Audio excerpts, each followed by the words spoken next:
ये उस दिन जब घटना हुई वहाँ पे गांधी मैदान से लेके जाया गया है, तो मैं वहाँ पे स्थल पे नहीं था।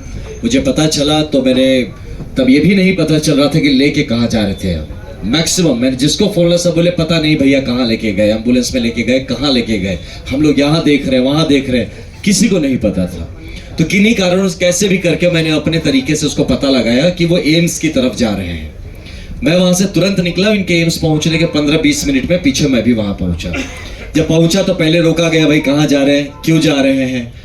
तो मैंने कहा भाई हॉस्पिटल जाने भी नहीं देंगे, क्या हो गया।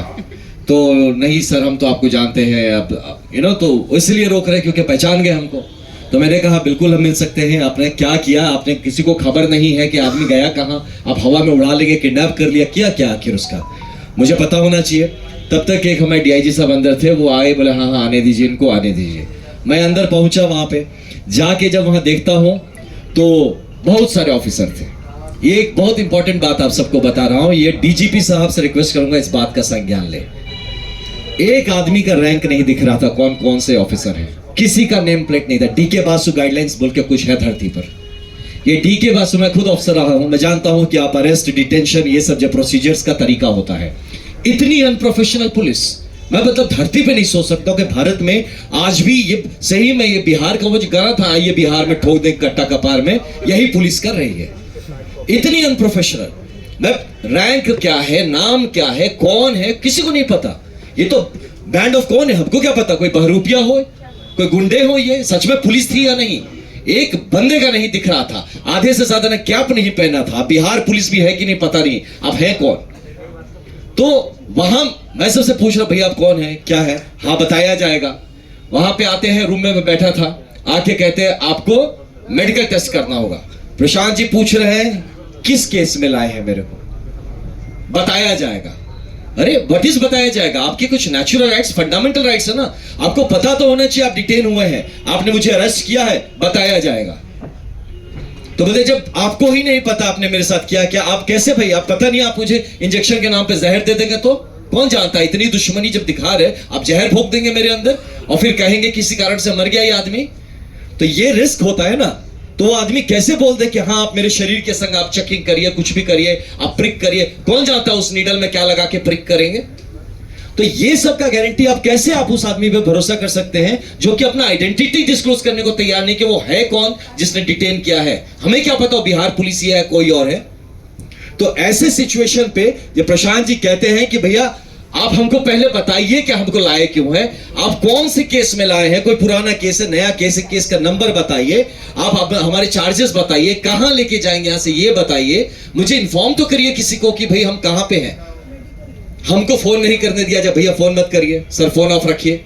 आप हमारे कम्युनिकेशन नेटवर्क बंद कर देते हैं। मैं फिर बोला ठीक है बाहर, मुझे बोले प्रशांत भैया के काम करिए, आप चल लीजिए बाहर, थोड़ा संभाल दीजिए, मीडिया के भी बंधु होंगे उनको बता दीजिए कि हम सेफ है, लोग में घबराहट ना आए किसी तरह का। ये आदमी लगातार सोच रहा है कि किसी तरह का विश्रृंखला नहीं होनी चाहिए, पीस मेंटेन रहना चाहिए। आप आनंद जी बाहर जी और सबको बताइए सब ठीक है, सब कोई घबराने की बात नहीं है। He was trying to make things peaceful और पुलिस उसको और उस पे डाले जा रही है कि हम निकल रहे, सर थोड़ा आप बैठ जाइए सर। हम बोले क्यों डिटेन कर रहे हो, नहीं सर आप थोड़ा रुक जाइए, कोई सीनियर अधिकारी आ रहा है। मुझे पता है पुलिसिया तरीका है रोकने का, मैं अब उसको धकेल के तो जा नहीं सकता।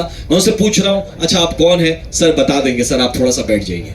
ये सोचिए, ऐसे डीजीपी सर से मैं रिक्वेस्ट करता हूं, है ना, आपका एक जूनियर हूं मैं, आपसे रिक्वेस्ट करता हूं कम से कम बेसिक गाइडलाइन सिखाइए। ये बड़े बड़े गया मैं पुलिस अकेडमी बनाने से नहीं होता जहां आप डीके बासु गाइडलाइंस नहीं फॉलो करते हैं, और इतने बड़े हाई प्रोफाइल चीज में जहां प्रशांत किशोर जैसे एक व्यक्तित्व को आप डिटेन कर रहे हैं, अरेस्ट कर रहे हैं, साथ में खुल के बड़े बड़े ऑफिसर आके बड़े बड़े होकर चौड़े होकर कह रहे 44 आदमी को डिटेन किया। पहले इसमें देखिए किसने डिटेन किया जरा आप निकालिए। तो ऐसी परिस्थिति बन गई थी एम्स में, जहां पे ये जो एम्स से निकलने के बाद आपने देखा होगा काफी लोगों ने रोकने की कोशिश की, खोज रहे, गाड़ी में आके ठोक रहे, किस गाड़ी में है भैया, कहां है कहां है। अरे यार आप लोग ये कैसा पुलिसिंग है जहां आपके पास मुंह है, जबान है, आप बोल सकते हैं ना, आप बताते नहीं, छुपा के क्या प्लानिंग करते हैं, इनकाउंटर करेंगे। पूछे थे वहां पे, मतलब प्रशांत जी ने पूछा था ये बात कि आप लोग प्लान क्या करें, मेरा इनकाउंटर करने का सोच रहे हैं क्या, कि इतना छुपा के रखा है, बता ही नहीं रहे कहां पे क्या होगा। मैं कैसे आपको बोलते आपका आधार कार्ड दीजिए, मैं गजब आदमी हूं, देश का कौन आदमी है जो पॉकेट में आधार कार्ड लेके घूमता है। आप मेरे को चप्पल नहीं पहनने दिए, वहां से जब गया प्रशांत जी ने चप्पल नहीं पहना, किशोर जी ने अपना चप्पल उनको दिया वहां पे। वो चप्पल तक उनको पहनने नहीं दिया। बोलते आप आधार कार्ड दीजिए। वे कहां से दे? तब आप फोन से, मतलब फोन भी तो मेरा पता नहीं कहां है, आपने फोन भी कहां लेने दिया मुझे? तो ये किस तरह का अरेस्ट प्रोसीजर से, किस तरह का डिटेंशन? सर ने कहा रेड, ये तो मैं तो मिलिटेंट्स की कैंप अटैक्स करता था, है ना, प्रॉपर कैंप अटैक होता था जब फायरिंग और रॉकेट लॉन्चर चलते थे, वो भी ऐसा नहीं करता था भाई। वहां भी पकड़ लिया तो उसको जूते पहनने देता था, बोलते कागज वागज कहां है, तेरे पेपर्स कहां है? और यहां पे इस धड़ल्ले से हम किस बिहार में रह रहे हैं? और उसके बाद जब हम लोग निकलने का हुए तो यही था, प्रशांत भी मुझे लगातार बोले थे कि आनंद आप इनको शांत रखिएगा, मैं उधर जाता हूं, आप बोलेंगे मानेंगे लड़के, आप बताइएगा, किसी तरह का कोई अशांति ना करे, हम लोग कोऑपरेट करते हैं, ये जो जानना चाहते हैं जहां ले जाना चाहेंगे जाए। कहां उनको उधर चढ़ा दिया, हमको अलग कर दिया, हमको भी एक स्कॉर्पियो में घुसा दिया कि चलो आप भी अंदर चलो। मुन्ना जी को साथ में घुसा दिया, एक डीआईजी थे उनको भी साथ में डाल दिया। हमने बोला भैया हम मदद करेंगे आपकी, हम नीचे रहेंगे तो मदद करेंगे, हम इस क्राउड को संभालेंगे। नहीं नहीं सर आप प्लीज यहीं रहिए, यहीं बैठिए।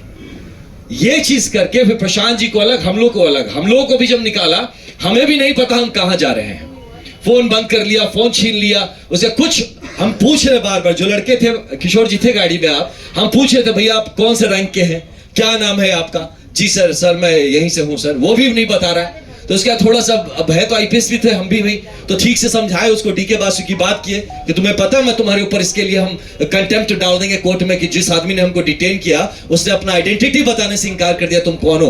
तब वो बताना शुरू किया कि हम सब इंस्पेक्टर हैं। तो 3 सब इंस्पेक्टर हमारे गाड़ी में बैठे थे, हमें नहीं पता था कहां लेके जा रहे हो। सर बता देंगे। अरे कैसे बता दोगे यार, मेरे घर वाले परेशान होंगे, आप क्या किडनैप कर रहे हो हमको? ये तो इलीगल डिटेंशन है ना, इस चीजों पे बात होनी चाहिए, ट्रेनिंग होनी चाहिए। This is a pure illegal detention, जहां आप अपने जिसको अक्यूज को आप बताते नहीं है किस केस में लाते हैं, ये बताते नहीं है कहां लेके जाते हैं, आप उसके घर वालों को नहीं इन्फॉर्म करते हैं कि वो कहां। उसके बाद आप पूरा तांडव मचा के यहां पे रखे हो और कहते हैं कि हम लोगों ने लॉ एंड ऑर्डर क्रिएट किया। लॉ एंड ऑर्डर तो पुलिस क्रिएट कर रही है by creating so much suspense around the whole incident. तो ऐसे एक सिचुएशन में एम्स का पूरा वो जो माजरा था, इतने गंदे और गलत तरीके से हैंडल किया गया। वहां पे आप कह रहे हैं आधार कार्ड दीजिए, अब उनके पास आधार कार्ड नहीं, तो एम्स के बंदे बोल रहे हैं कि सर आधार कार्ड नहीं है तो हम आपको कैसे करें, हमें तो रजिस्टर करना पड़े। वो बोले हम तुमको कहां से दे आधार कार्ड? मोबाइल फोन मेरा पता नहीं, मेरा मोबाइल फोन किसके पास है, कहां पे? आप लोग जिस तरह से मुझे ये ऐसा रगड़ के ले आए हैं, पूरी तरह से घसीट के, चप्पल तक नहीं आपने पहनना दिया, और आप हमसे कह रहे हैं हम आपको कोऑपरेट नहीं कर रहे हैं, और कितना हम कोऑपरेशन करें? तो ये रही मोटा मोटी ये जो बातें रही, this has been the approach of police. ये चीज को प्लीज हाईलाइट करिए, Bihar police has failed in observing the DK Basu guidelines by the pronounced by the Supreme Court of India, और इस पे इनको जवाब देना पड़ेगा। Thank you.